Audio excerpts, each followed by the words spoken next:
All right, welcome again to my WNBA recap.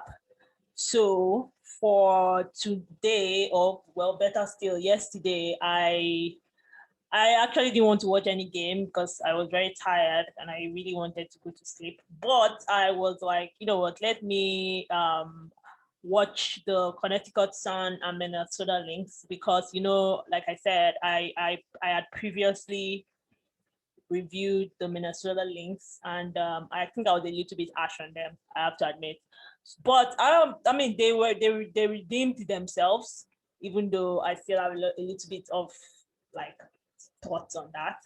But honestly, when I started watching this game, I honestly thought Connecticut Sun was going to blow them out because I mean that's just I mean judging by the trajectory, Connecticut Sun was the best team in the league, and I still believe they are.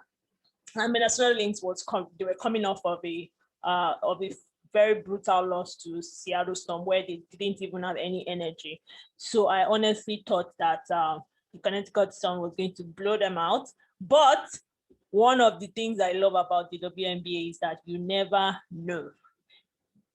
know what to expect any given night. I remember the last season in the bubble. I remember when I watched this Seattle Storm Indiana Fever. So going into the game, I was like, Seattle Storm was definitely going to win that game.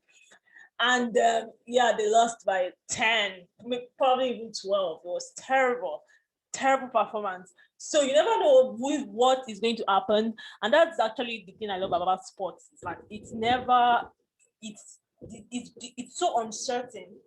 Even when you think it's certain, it's not, because we are really dealing with humans here. We're dealing with humans, and the thing about human beings is that you can never predict them. At least that's the thing I always say. Dealing, because I work in like HR, so dealing with humans are probably one of the most toughest thing to deal with because you never know what to expect. And I think that's the factor with sports. You might be the best, but at any given night, someone can overtake you, and that's the beauty of sports. So that we saw that today with the Connecticut Sun and Minnesota Lynx. The Connecticut Sun, they started really, really well. Funny enough, really, really well. As you can see in the first quarter, they outscored Minnesota by 27. 27. Sorry, 27-15. So I mean, come on, they tried. They tried. They started strong. Then, I think I think the X factor of this game was Leisha Clarendon. Even though you can see she scored, she was just a 12 points. She had just 12 points and 5 rebounds, but you could see that she brought the leadership that the team needed. I always felt Krista Dangerfield she was just too young and too inexperienced to be a starting point guard on that team. I mean, she's a very good point guard, and I know in the World Bowl she really, really impressed.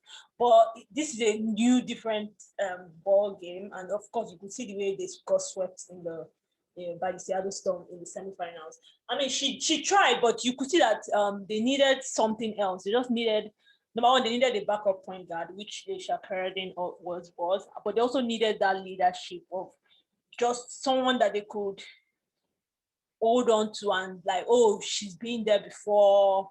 The person can calm them down, things like that. And I think Leisha Carradine brought that in, and it was so evident in. But the game went to overtime. The minute that game went to overtime, I knew that Minnesota Lynx was going to win that game.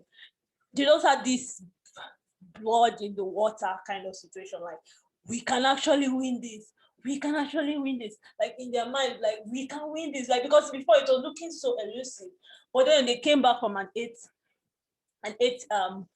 point deficit to tie the game. I mean, you could see that though, like this is our chance. This is our chance. If we lose this, we are never going to get it again. And I felt for them because I feel like if they had lost this game, it would have really, really shattered their like confidence. It would have really, really messed up with their mind. It would have really made them feel like they were not like good enough to be in this league, especially seeing as it was a bit close at the end. So I felt they really it was just more of a, we can't lose this game, and that's the beauty of sports, where you just will your team to win. And I think they also figured a little bit of things out, like playing through Silver for Pals. Honestly, nobody in this league has an answer for that lady. If she gets the ball, there's a very high possibility that it's entering into the it's getting into the it's going in. The ball is going in because I mean, she's tall. She has very, very strong post moves. She can, she just knows how to maneuver her way outside, inside the paint. And even if she doesn't get the bucket, she's most likely going to get a foul. Most likely, because of the way she plays. The only person I saw that could handle her, maybe Brianna Stewart, maybe, but not really. But sometimes I could see that, okay, yeah, she had an answer a little bit, but not, she still not, it wasn't great. But I know other people should be able to handle her. Someone like Liz Cambage, Liz Cambage will definitely be able to handle her. Brittany Griner. I didn't watch their game, the one they lost to Brittany Griner, but she could, who knows? But so far, anyway, so they played two silver fouls. They kind of stopped the Connecticut Sun from doing what they do best, which is really getting some paint points. So that really messed their flow up. But they kept. I mean, they you know they're a very good 3-point shooting team, so they did shoot the threes. I mean, that was what kind of kept them in the game. Joanna Bonner was just into the mid-range action. Donna Bonner did a little bit. Jonko Jones, obviously. I mean, she was in the second quarter, she had just like 6 points at some point. Like they really, really went to town on her. I mean, it was just a very complete team effort. I felt that Connecticut Sun could have won this game if they were more. I think they kind of linked back them into a corner, so they got away from their game plan, which is I mean, of course, that's the plan, but they shouldn't be rattled so easily. Then another thing that, according to them, that really, really caused them to flatter down the stretch, that's Connecticut Sun. They said they were tired, and I really understand it. They've been on the road.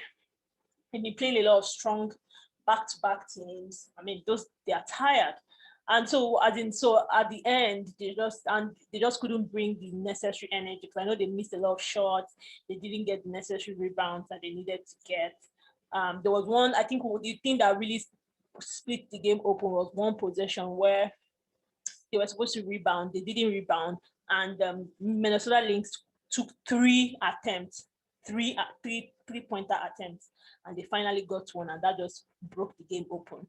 So that was when Minnesota Lynx now cut it back to 2. That's when they knew that, okay, yes, we could win this game.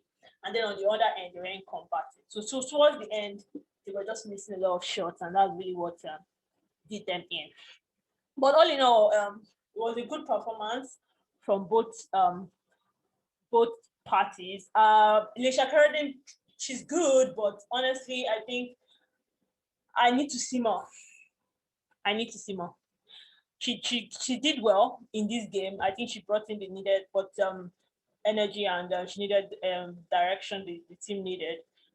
She was kind of like maybe the missing piece in the puzzle. And this lady, Kayla McBride, that I was very tough on, she still got 11 points in 41 minutes, so I'm still not impressed.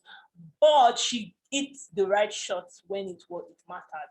And I think that's the beauty of basketball. You could be a mess all game, as long as you're not blown out. Keep it very close.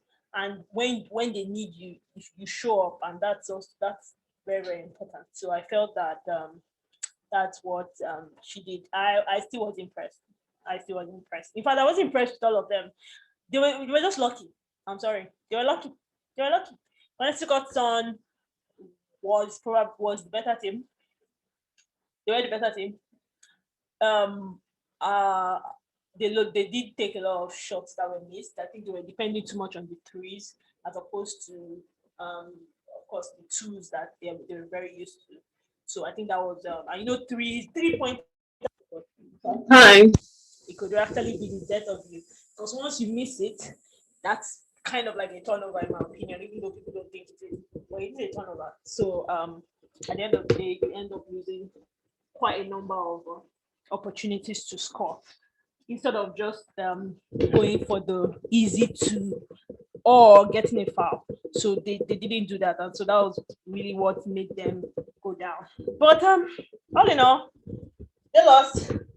I felt bad, but I also felt happy that Minnesota Lynx won a game. But I still don't feel they are playoff material.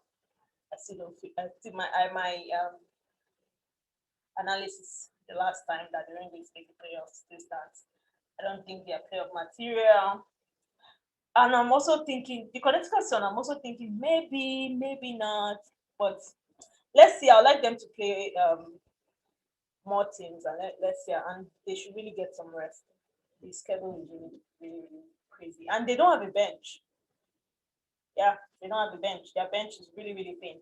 So their bench is Dijonay, Natisha Eideman, who had a bad game, but she's actually better than her stats show. Brian January is a hustler, but I mean the production wasn't there. Brian Jones, hustler, still no production.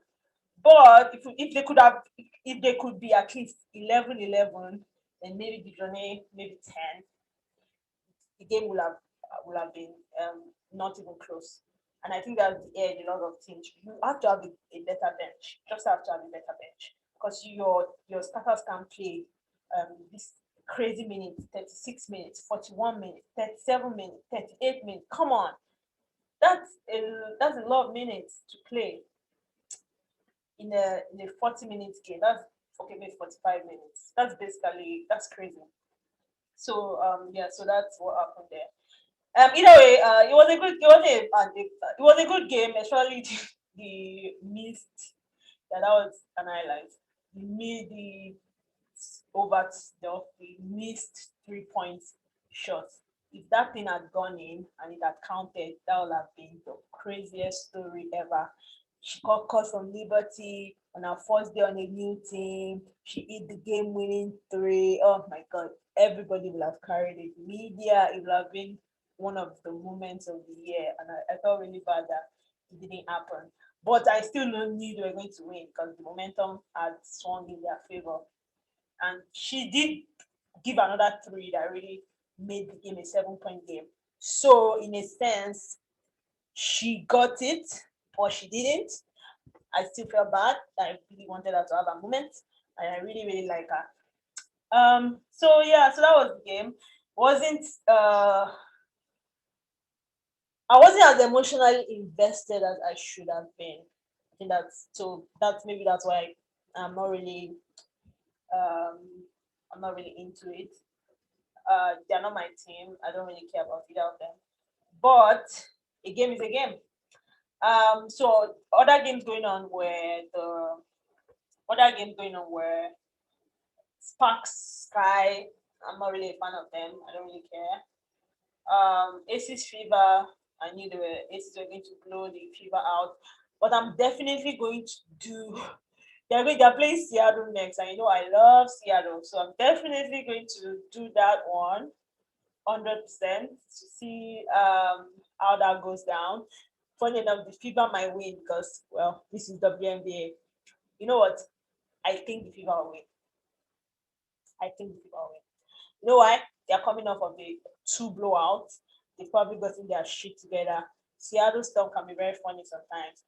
It can be very funny sometimes, and and in this league, they're probably due for a loss. And because Indiana Fever gave them the loss in the bubble, Indiana Fever might have their number. Who knows? I will definitely want to watch down to see how that goes down. Indiana Fever might just win.